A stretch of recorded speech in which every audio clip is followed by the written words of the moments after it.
Daniel capítulo 5, e nós vamos ler do versículo 1 até o 6. Depois vamos pular lá para o 25 até o 28. E para finalizar o versículo 30. Daniel 5, de 1 a 6, diz assim: o rei Belsazar deu um grande banquete a 1000 dos seus grandes. Diga 1000 dos seus grandes. E bebeu vinho na presença dos 1000. Havendo Belsazar provado o vinho, mandou trazer os vasos de ouro e de prata que Nabucodonosor, seu pai, tinha tirado do templo que estava em Jerusalém, para que bebessem por eles o rei e os seus grandes, as suas mulheres e concubinas. Então trouxeram os vasos de ouro que foram tirados do templo da casa de Deus, que estava em Jerusalém, e beberam por eles o rei, os seus grandes, as suas mulheres e concubinas. Beberam vinho e deram louvores aos seus deuses de ouro e de prata, de bronze, de ferro, de madeira e de pedra. Na mesma hora, diga na mesma hora, apareceram os dedos de mão de homem e escreviam defronte do castiçal, na caiadura da parede do palácio real. E o rei via a parte da mão que estava escrevendo. Versículo 6. Mudou-se então o semblante do rei Belsazar, e os seus pensamentos o perturbaram. As juntas dos seus lombos se relaxaram, e os seus joelhos batiam um no outro. Versículo 25. Esta, pois, é a escritura que foi traçada.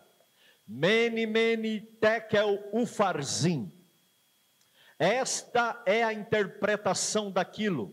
Mene, contou Deus o teu reino e acabou. Tekel, pesado foste na balança e foste achado em falta. Pérez, dividido está o teu reino e entregue aos medos e persas. Versículo 30. Todos vamos ler o versículo 30. Naquela mesma noite, Belsazar, o rei dos caldeus, foi morto. Com a sua Bíblia aberta, tome o seu assento. E eu quero falar nessa noite sobre a festa da tragédia. Você pode repetir comigo? Diga: a festa da tragédia. Para mim, esse é o exemplo, o retrato desta festa que nós acabamos de ler. Eu te chamo a sua atenção, olha aqui. Eu sei que muitos estão sendo tentados a continuar lendo o texto, aquele meio que nós saltamos, mas para a gente ganhar tempo, depois eu te convido a ler todo o capítulo 5 e você vai entender melhor. Apesar de que nós vamos discorrer aqui sobre algumas coisas, mas nós estamos falando do grande império babilônico, o império dos caldeus. Belsazar foi neto de Nabucodonosor. Apesar de que quando você vai ler a Bíblia fala filho de Nabucodonosor, mas é o sentido de que ele era descendente de Nabucodonosor. Belsazar era filho de Nabonido. Nabonido era filho de Nabucodonosor. Então Belsazar era neto de Nabucodonosor, viveu em torno do ano 540 antes de Cristo. Preste atenção.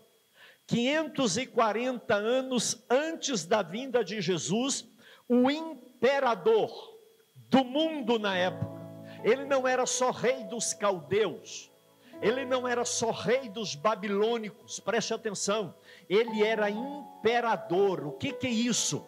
No mundo da época, quem detinha mais poder era Belsazar, um jovem rei, um rei, amados, que tinha tudo para entrar para a história, fazendo algo maravilhoso, porque Babilônia era uma cidade imponente, seus muros, suas torres. Se você pesquisar sobre os muros, sobre as torres de Jerusalém, da Babilônia, a história fala que no mundo antigo, uma das 7 maravilhas do mundo antigo era o quê? Os jardins suspensos da Babilônia. Nabucodonosor mandou fazer uns jardins na Babilônia, mas não era jardim no chão, na serra. Ele levantou uma laje e fez o jardim lá em cima, uma coisa extraordinária. E dentre as 7 obras mais grandiosas da antiguidade, uma delas eram os jardins suspensos da Babilônia. Os muros da Babilônia eram considerados intransponíveis. Estudiosos relatam que carroças de guerra ladeavam uma ou outra, sucessivas carruagens de guerra, e andavam em cima daquela muralha, tão grande, tão imponente. De distância em distância tinha uma coluna com guardas, com uma torre, que eles ficavam vigiando se alguém aproximasse. E se alguém aproximasse, o ataque era de cima, e quem estava embaixo ficava no prejuízo.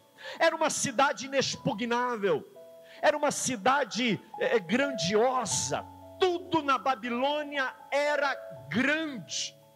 E interessante que todos os utensílios sagrados dos povos vencidos, os babilônios levavam para a Babilônia, e tinham lá o Museu do Sagrado. Uma nação era vencida e envergonhada quando aquilo que lhe era sagrado era exposto, para que as outras nações soubessem que Deus nenhum era capaz de prevalecer contra os deuses da Babilônia, porque afinal Babilônia era um império pagão, um império de muitos deuses, um império de idolatria. E o texto que nós lemos diz que Belsazar, no alto do seu poderio, achando que tinha alimento para muitos anos, que o seu exército era invencível, que nada lhe ameaçava, ele faz uma festa para 1000, mas era 1000 dos seus grandes, só generais, reis. Ele chamou 1000 dos 1000 maiores do império, guerreiros, generais, reis que tinham uma confederação com Babilônia. E aqueles 1000 vieram com a esposa e as concubinas. É interessante porque na festa de Assuero, era a festa lá que vocês leram Esther no capítulo 1, era uma festa para os grandes. As mulheres tinham uma reunião fora com a rainha, não é? As esposas não entravam. Essa aqui, além das esposas dos 1000, ainda tinham as suas concubinas. Imagina que festa era essa. E de repente o povo começa a se embriagar. E quando fala de suas mulheres aqui, você já imaginou que tipo de festa que era, não é? Você já imagina o bacanal. Aliás, a palavra bacanal vem da palavra Baco.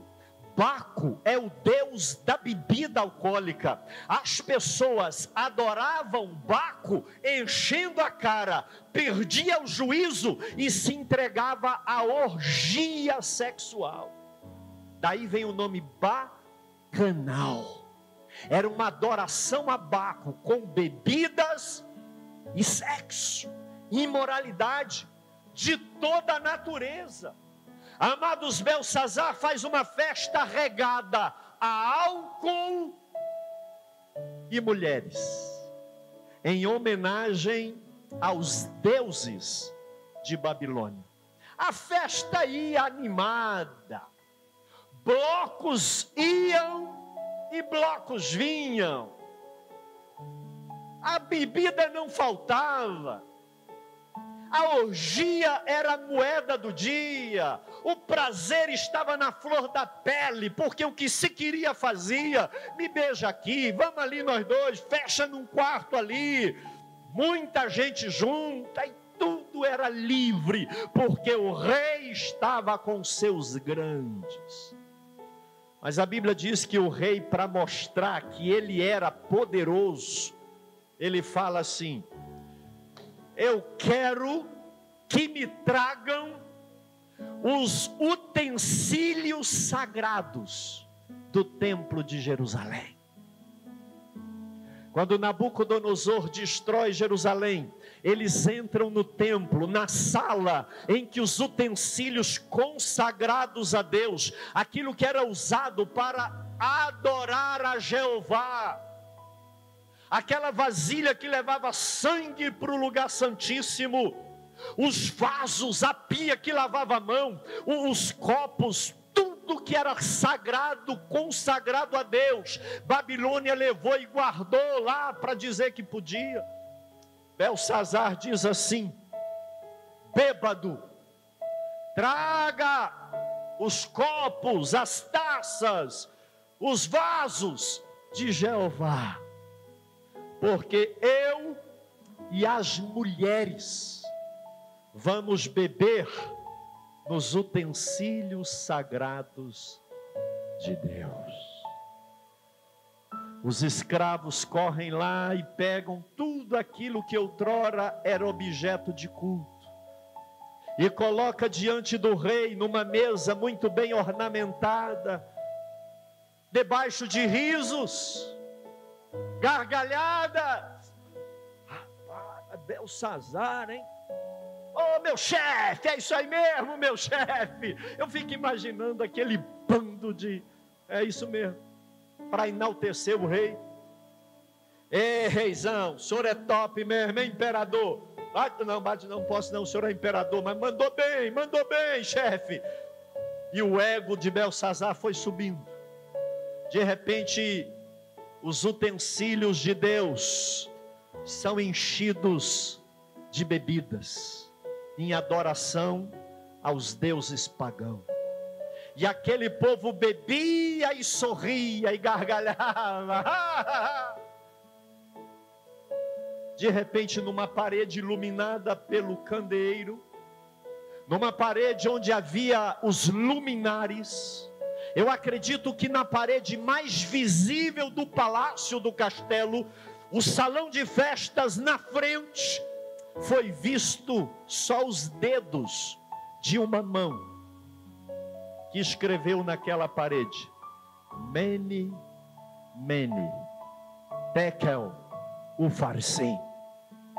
Irmãos, quando o povo viu aquilo e fez, o rei deve ter achado que estava admirando ele, mas quando o rei Belsazar vira e olha, uma mão escrevendo na parede, aquilo não era pequeno, porque a iluminação daquela época não era como hoje, você não tinha essa definição visual, eram paredes rústicas, a iluminação era ruim, mas todos conseguiam ler, Mene, Mene, Tekel, Ufarsim. Primeiro vem o susto de algo sobrenatural. Irmão, se uma mão escrevesse aqui, eu acho que meia dúzia saía correndo. Imagine eu pregando aqui, os irmãos falando, aleluia, o povo em uma mão escrevendo aqui atrás. Ia ser batismo, ia ser reconciliação, confissão de pecado, não é? O rei, quando viu aquela mão escrevendo, primeiro, ele não entendeu nada. Ninguém soube decifrar o que estava escrito. Mas ele ficou em pânico. Ele ficou desesperado. É interessante que a Bíblia fala que o pensamento dele ficou turbado. O nervo, a espinha, a coluna dele bambeou. E o joelho batia um no outro. Interessante, agora mesmo ele estava brindando a Baco, com a coroa na cabeça. Irmãos, o que é a glória do homem? A Bíblia diz que a glória do homem é como a flor de uma erva, corta a erva e a flor murcha. Alguns instantes atrás ele brindava e talvez pegou o copo mais bonito de ouro, agora ele estava em parafuso, com o lombo caído e o joelho batendo um no outro. Desse jeito. que está escrito? Ninguém sabia. O rei disse assim: tragam os sábios, os poderosos, porque eu quero que me digam. Irmãos, ninguém sabia. Ninguém sabia. Mas aí a rainha mãe, que era lá, né, na época lá do Nabucodonosor, já velhinha, vovozinha, já tataravó, chegou e falou assim: ô meu neto, vem cá. Na época de Nabucodonosor, havia um homem de Deus, um profeta chamado Daniel. E na época tinha coisa que ninguém sabia, mas ele tem um Deus que ele sabe das coisas. Irmãos, Daniel era um ancião de uns 80 anos de idade aproximadamente. Belsazar manda chamar Daniel depois que ninguém deu conta de ler. Imagine como que aquela festa ficou. Como que o final, ninguém sabia nada, irmãos. E o rei desesperado, tremendo, todo mundo com medo ali, assombrado, em pânico. Daniel chega, olha, Deus dá o discernimento. Daniel conta lá de Nabucodonosor, que ele não temeu a Deus e foi comer capim com animal. E ele fala assim: Belsazar, tu sabia disso. E porque o teu avô Nabucodonosor não respeitou Deus, ele saiu do trono e foi morar com bicho no pasto. Ficou louco. Depois Deus teve misericórdia dele e você sabia disso. Mas mesmo assim, você afrontou o Deus dos céus. Por isso, eu vou te dizer o que está escrito. Mene, mene. Deus te trouxe e prestou conta com você. Deus contou, mene é contar. E ele fala duas vezes, mene, mene. Deus chamou você para prestar conta. Um dia nós prestaremos conta com Deus, sabia disso? Bons e maus, crentes e descrentes. A Bíblia diz que nós prestaremos conta com Deus até das palavras, pensamentos e ações, do que fazemos ou deixamos de fazer. Não é privilégio só de Belsazar, não. Todo homem vai dar conta de si perante Deus. Mene, mene, contado, contado. Para dar ênfase de que o homem vai ter que prestar conta diante de Deus. Mene, mene, tekel. Você foi chamado a prestar conta. E foi pesado o que você fez e deixou de fazer. E você foi achado em falta. O farzinho, divisão. O seu reino vai passar de você e vai ser dividido a outro povo. Vieram depois dele os medos e persas. 2 povos tomaram o Império Babilônico e virou a Média Pérsia. Quem sabe de história sabe que os muros eram intransponíveis, mas os medos e os persas entraram pelo leito do rio e chegaram do outro lado e pegou um povo desapercebido e triunfou sobre o Império Babilônico. Só que a sentença veio nesse dia.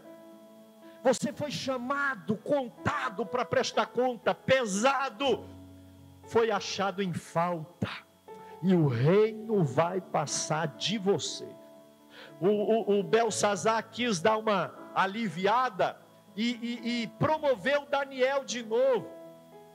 Olha, você vai ser o terceiro em poder no reino. Daniel, olha, o que você tem, Belsazar, fica para você. Eu não quero nada, não quero título, não quero. Que diferença dos profetas de Deus e de alguns que tem aí, não é?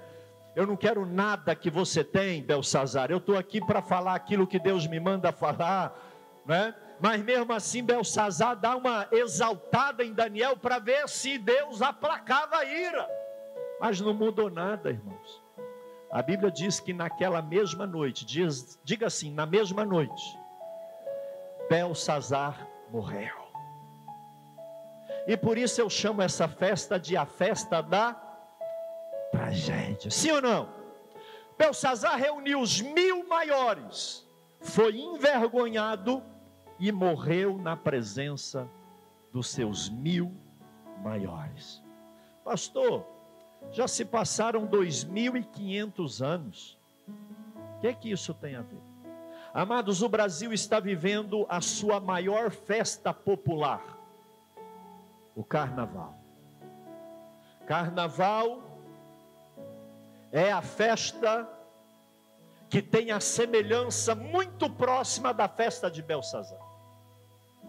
Porque Belsazar, preste atenção aqui, ele profana os vasos de Deus. Quem aqui é vaso de Deus? É templo do Espírito Santo. Eu acredito que não há nada mais sagrado do que um corpo de uma pessoa cheia do Espírito Santo, sim ou não? Mas o que o Carnaval faz com muita gente no Brasil e no mundo é pegar aquilo que deveria ser consagrado a Deus e encher de álcool, droga e imoralidade. Do jeito que Belsazar profanou os utensílios sagrados de Deus, o Carnaval profana templos do Deus vivo. E da mesma maneira que os vasos são usados para adorar ídolos pagãos, tem muito crente desviado e gente que só não aceita Jesus porque não dá conta de viver em santidade, porque não dá conta de dizer não à carne, ao bacanal, à orgia, ao vício, ao sexo livre. E estão lá se embriagando no banquete de Belsazar, profanando aquilo que é consagrado a Deus. Quantos aqui consagraram seus corpos a Deus? Amém? Amados, o Carnaval, ele afronta Deus e a igreja, porque ele pega aquilo que é mais sagrado, o seu corpo. A mercadoria do Carnaval é sexo. É o período de turismo sexual no Brasil.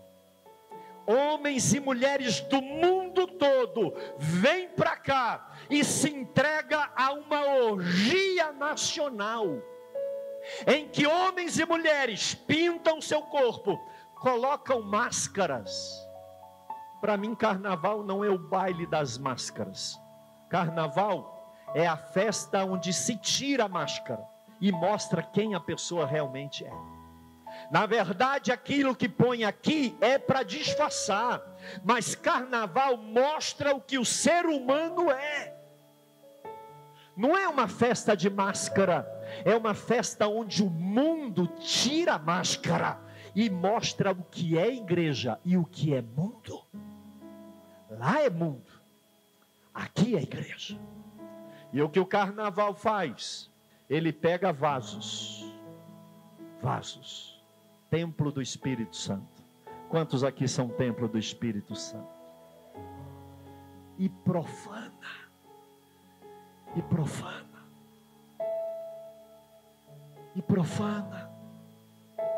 Não precisa dizer e nem é digno que se diga diante desse altar como o mundo e o inferno zomba de Deus quando o povo de Deus para assistir ou para brincar. E ainda tem crente que manda o filho para turnê. Não, é lá na escola. Quando ele crescer, ele vai entender que ele teve pai e mãe que não teve responsabilidade de livrá-lo dessa maldição. Porque você não segura seu filho, ele cresce e ele não vai voltar. Amados, do jeito que Belsazar profanou aquilo que era sagrado, o Carnaval profana aquilo que é mais sagrado, o seu corpo, aqui na terra. Mas a segunda coisa que me chama a atenção num paralelo aqui, é que o juízo de Deus não tarda, irmãos, e nem falha. Diga, o juízo de Deus vem na hora certa. A palavra de Deus diz assim: não erreis, porque aquilo que você semear, você vai colher.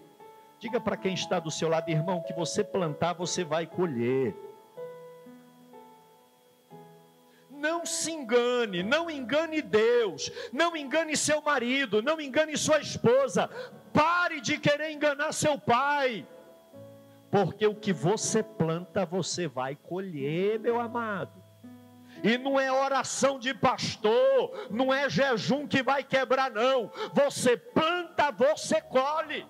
A euforia daquele baile carnavalesco deu lugar a um juízo vergonhosamente exposto a todos, porque Deus disse: olha, vai passar de você.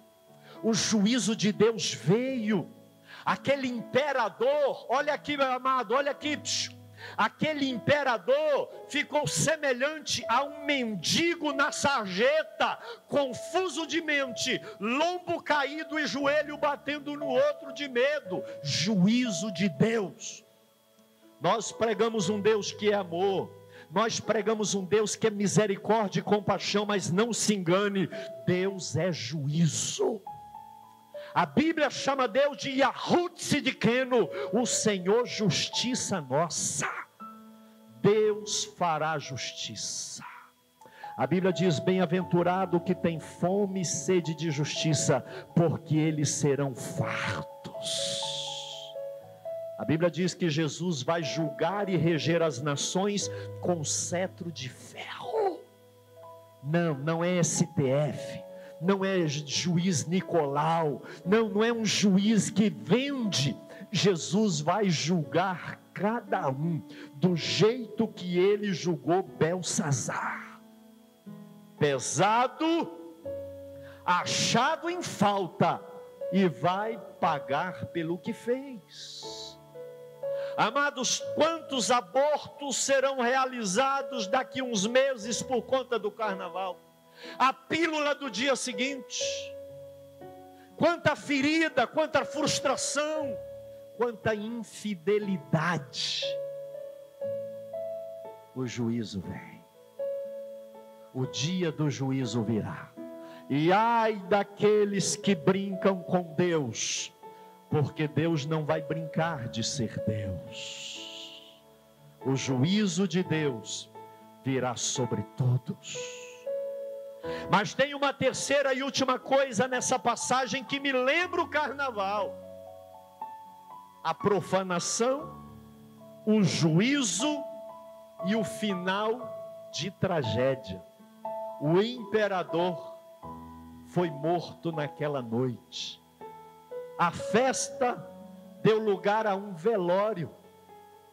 O palácio cercado de vinhos e celebrações agora estava velando o corpo do imperador, que caiu morto na mesma noite. A festa da tragédia. A quarta-feira do carnaval, como é que chama? Quarta de? Não é por acaso. Essa festa é uma miséria, ironicamente chamada de festa. E muita gente se entrega sábado, domingo, segunda e terça. Aí quarta-feira eu vou começar a quaresma, porque agora eu tenho que pagar minha penitência. Semana Santa está vindo aí.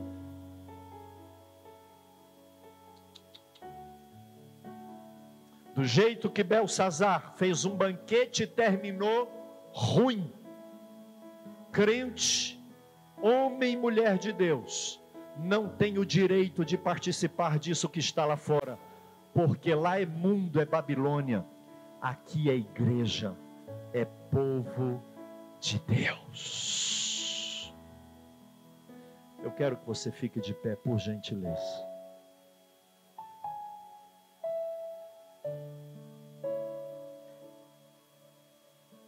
Uma festa de excesso, uma festa de vergonha, uma festa de droga, de sexo, de infidelidade, uma festa de corpo nu, mas que termina com a morte. Isso não é alegria. Olha aqui, Sabe aquele sorriso, tudo purpurina, e gente, né, parecendo que está... Isso não vai terminar bem, irmão, isso não vai terminar bem. Essa festa é uma festa da tragédia. A igreja tem que se posicionar em oração, não é vendo. E tem gente que fala, qual escola é que ganhou? Alguém ganha com isso? A não ser o inferno? Eu estava torcendo porque você viu o carro deles, e o enredo, e o tema, e o crente que fala assim, mas eu gosto é daquela, sabe, eu sou mais aquela, porque meu time de futebol é daquela, e aí cria um paralelo. Ei, converte, irmão. Jesus morreu na cruz, foi para você ser esse crentezinho mequetrefe que você é, que não dá conta de fechar os olhos para uma mulher nua, para um homem sensual. Que tipo de cristianismo é esse?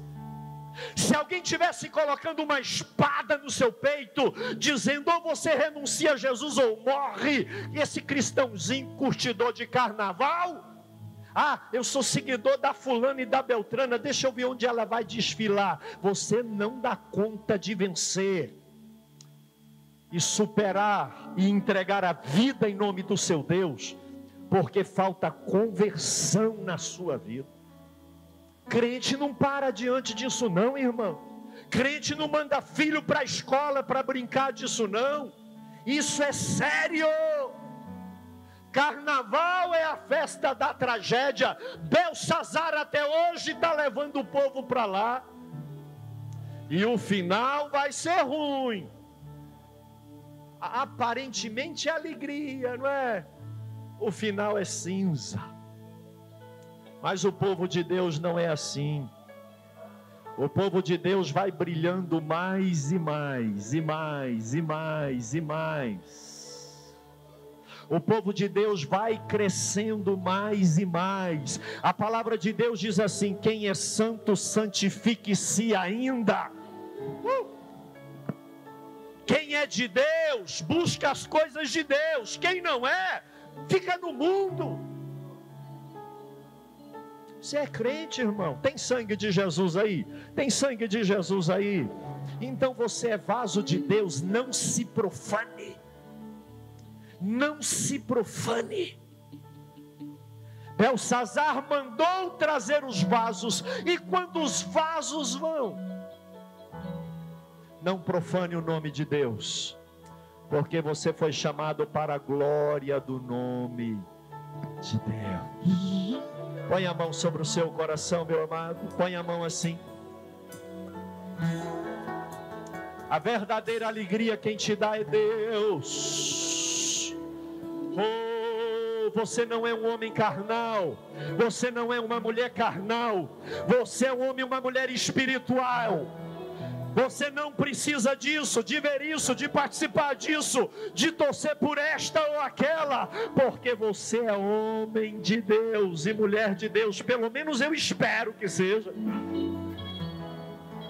Põe a mão sobre o seu coração e peça ao Espírito Santo para marcar você.